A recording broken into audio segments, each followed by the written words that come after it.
giant, hairy creature, part ape, part man. Indians call him Sasquatch. They believe he is as gentle as he is powerful and mysterious. He's been seen many times in the rugged mountains and deep woods of the Pacific Northwest. The encounters have not always been peaceful.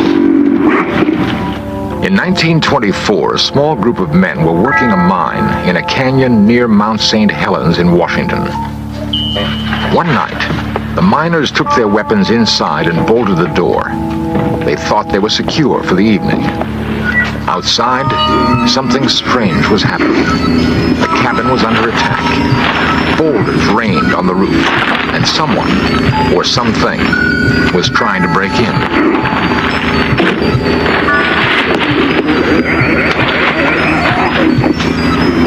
The miners later described their attackers as large, hairy apes. The siege lasted several hours.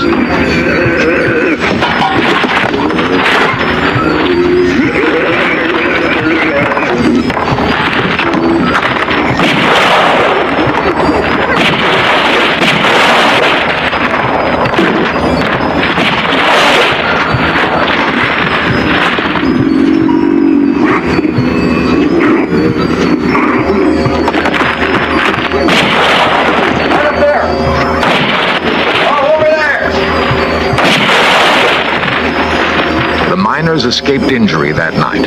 The area now known as Ape Canyon is one of the many places in the Northwest where man continues his hunt for this elusive creature we call Bigfoot.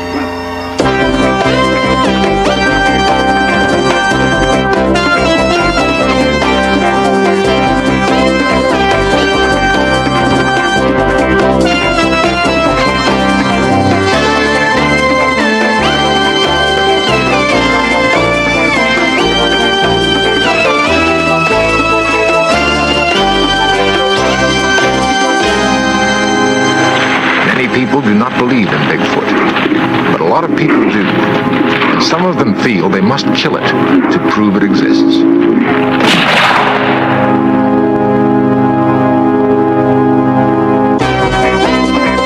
This series presents information based in part on theory and conjecture. The producer's purpose is to suggest some possible explanations, but not necessarily the only ones, to the mysteries we will examine. To the Indians living along the Columbia River in Oregon and Washington, or those in Canada, there is no need for proof of Bigfoot. Sasquatch has been a part of Indian lore as long as they've inhabited this land. Some anthropologists believe that the creature could have come to the northwestern part of the United States along with the Indians, across a land bridge that once connected Siberia to Alaska. The newcomers to this country have seen Bigfoot in an area ranging from Northern California to southwest British Columbia. To the Indian, Bigfoot carries a mystical significance. Sometimes it's difficult to tell where myth ends and reality begins. In our modern world of concrete and steel, we're far removed from the Indian lore of Bigfoot.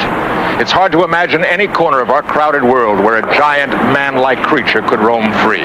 Yet there's persuasive evidence that Bigfoot is real, and that urban man may be close to his first meeting with this living legend. It is felt by some scientists that Bigfoot falls somewhere in this progressive chart of man, a giant hominid related to but not like modern man. According to this theory, Bigfoot would have pursued a course of evolution separate but parallel to his human cousins. Dr. Grover Krantz is an anthropologist at Washington State University. Its locomotion is the human design, so we know it's probably our closest living relative. But in terms of anything mental characteristics, no, it's not human. So it is a mixture of ape and human characteristics. And if you want to call that a missing link, that's fine. Now, this is a cast of a jawbone of something that I think is actually the Sasquatch.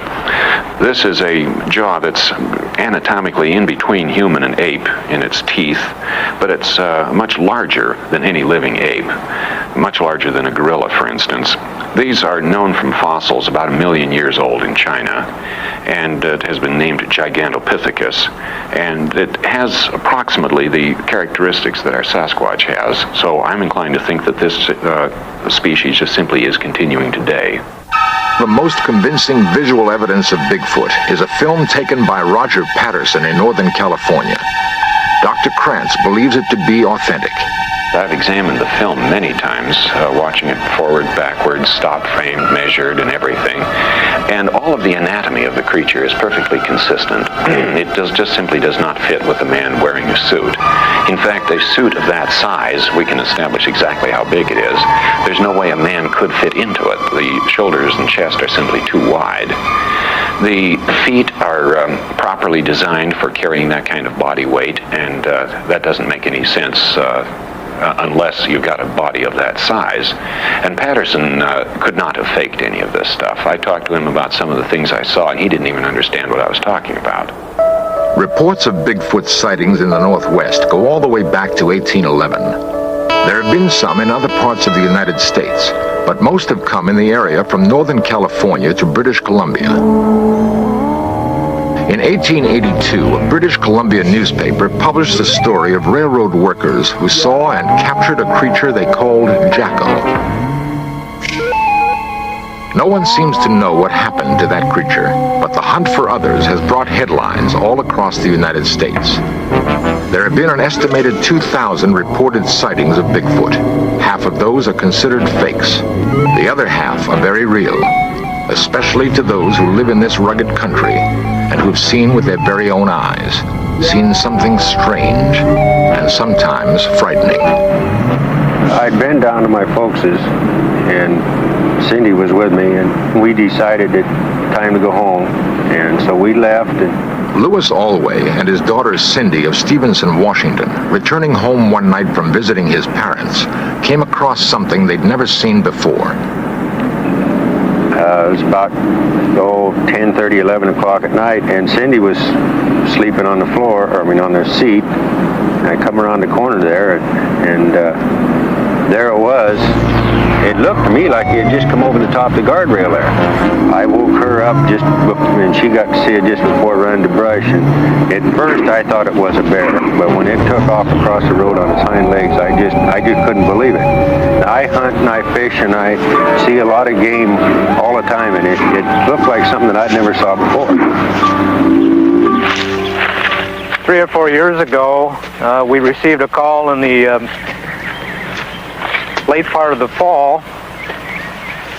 The people who own this cabin back here said they'd found some tracks of what they thought was a large animal. And we came out and investigated that.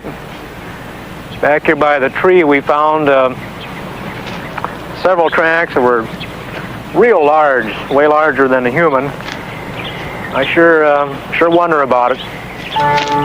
Sheriff William Klausner of Skamania County in Washington has investigated tracks and talked with eyewitnesses. He's seen too much to be totally skeptical. The most unique thing about what we've learned from this is that the people who have either written or called, who have experienced the same kind of thing or had seen tracks, mention of a strong sulfur smell, and that's real unusual. As Sheriff Klausner says, the smell description is not unusual. James Strahan and Harold Teskey recently saw something on the roadside near Colton, Oregon. And there was a big, huge object on the left of the road, and I rolled the window down in the car, and this thing was approximately 3.5, 4 feet wide, about 6, 7 foot tall. And the odor of this animal, after I rolled the window down, was so offensive that I couldn't remain there any longer. And I was scared too. And I've been around the mountains and around animals a lot, and this thing truly scared me. And so I got out of there and rolled the windows up in the car, went on home, and the odor of that animal stayed in that car until the next morning. It was still in there. 1 mile outside the Dalles, Oregon, several members of the Bigfoot Investigation Project and Information Center climbed to an observation point. They're led by Peter Byrne, 50-year-old adventurer and former big game hunter in Nepal. Byrne has dropped his rifle in favor of camera and binoculars. For 5 years, he's headed the Bigfoot Investigation Project and stalked these North Woods, checking out every story and every set of tracks. His prey is elusive. We will talk to the person who says that they've seen one. We will talk to their family, perhaps to their employers or employees. We'll talk to the local police to see if they know them, to find out if the person is simply a joker, a hoaxer of some kind, or if they're a person of reputation and of known integrity. And then we'll go and see the person, we'll interview them, and of course we'll try and get to the place of the actual sighting as quickly as possible. One of the most credible sightings took place near Mount Hood, Oregon in 1974. Two loggers, Jack Cochran and Furman Osborne, were working in an area of fallen timber. Cochran explains what he saw. I looked off towards the woods, and I saw these two long legs moving at the edge of the timber. And as this thing walked, it walked with a glide, and then it reached an arm out and kind of touched a tree as it walked by. And I saw these wide shoulders, and then it just moved off down the hill. J.C. Lork and I were up on that little hill there and setting chokers, and the cat came down to the land and he didn't come back, so we decided to walk out in the woods onto the timber so we could be in the shade, and we heard this commotion there in the brush, and we saw this big monster going out through there. And I yelled for my buddy. I wanted him to see him, and I started running. I wanted to get a closer look at him, and we chased him over the ridge there, and at one time I was within 50 feet of him. Whatever Osborne chased through the woods left him far behind. Cochran, an amateur artist, tried to sketch what he saw. He was tall, long-legged, and hairy, very broad shoulders, and his head seemed to just spring up out of his shoulders, no neck. The arms were long, and more in proportion than a human. There is persuasive evidence that men may be closing in on Bigfoot. What will the hunters do if they find him? And we'll just smooth it out a little bit, make sure it runs into all the cracks and corners, and that's really all there is to it. Peter Byrne, professional Bigfoot investigator. Before doing this, Hundreds of unexplained footprints have been found in these woods. They receive close examination by the experts. This is a plaster cast of an actual footprint here, and it's a 13.5-inch cast, and it has a number of peculiarities. One is the normal bulge behind the big toe or the hallux, and then there's a second bulge, and this is peculiar to all of the footprints that we have seen. Nobody really knows what causes this second bulge. Perhaps it's a muscle of some kind to support the enormous weight. This is a cast of an individual that's very obviously crippled, and I studied this at some length and found these two bulges on the outside of the foot. Anatomically, they have to correspond to a couple of gaps in the bones on the foot themselves. And the bulges in a normal human foot expanded to this size would have been here, but they're shifted forward.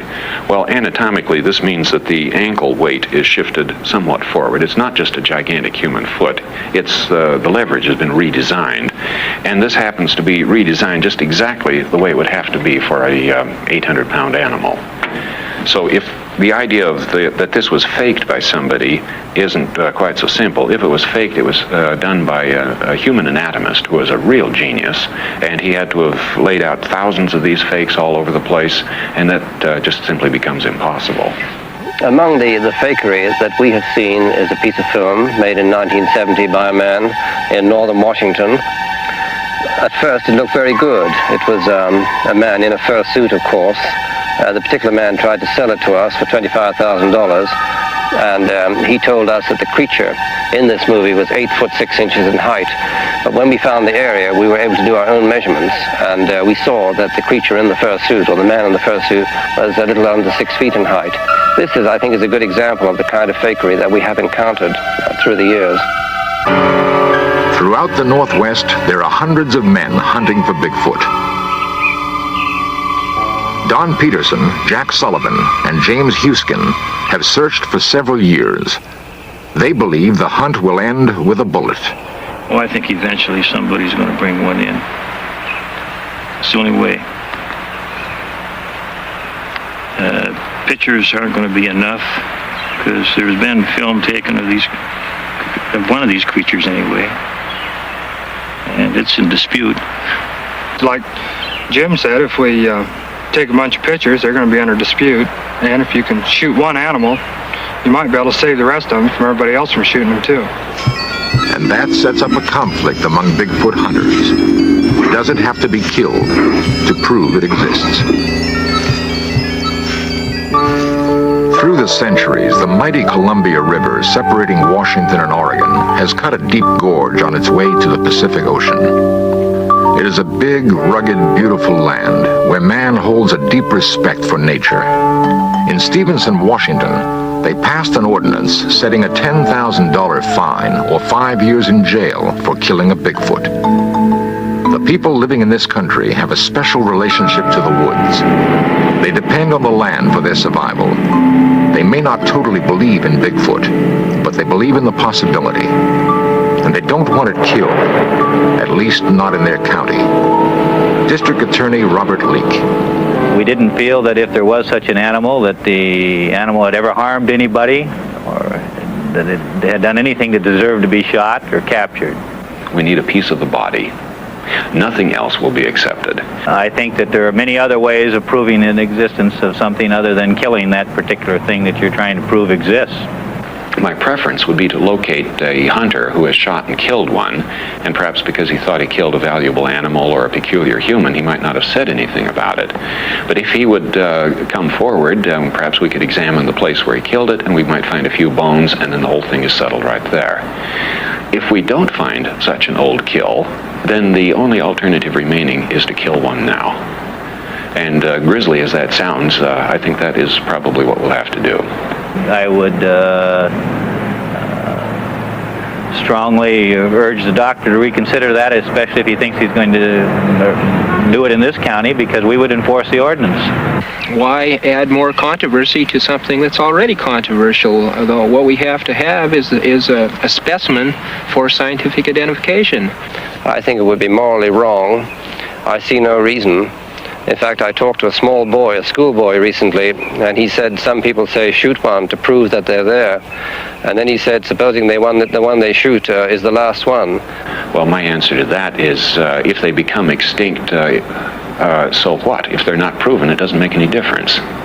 We have a lot of animals that became extinct in the past, and there's nothing we can do about it. And if this animal remains unaccepted, who cares if it becomes extinct? They're obviously rare. There are not very many of them. And as we see them, they could be a hominid form. It could be a man. To shoot one would be totally wrong. And we are totally opposed to this philosophy. While men ponder the dilemma, to kill or not to kill, many Indians wonder why this preoccupation with proving Bigfoot exists. To the Indian, there is no doubt. Many, like Mrs. Joe Washington, see the hunt for Bigfoot just another intrusion into their sacred past. You'll never be able to, you might say, civilize him like the white man done to us. He's somebody that belongs in the area that he chooses to live in. And if someone did bring him down,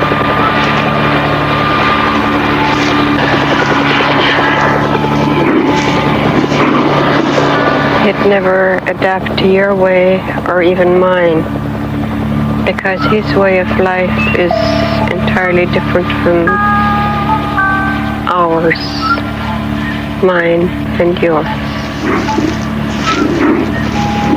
And I always felt so bad when I hear of Sasquatch hunters that say they're going to photograph this man, or most of them refer to him as an animal.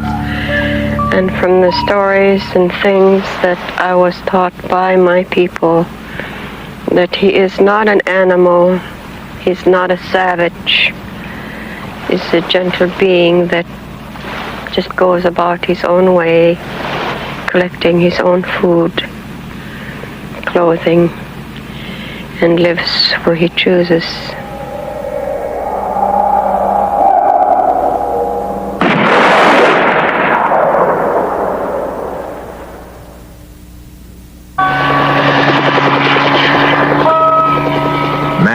With his ingenuity and machinery, continues to stalk this creature. A creature described by the Indians as a gentle being, wanting to live in peace in his own habitat.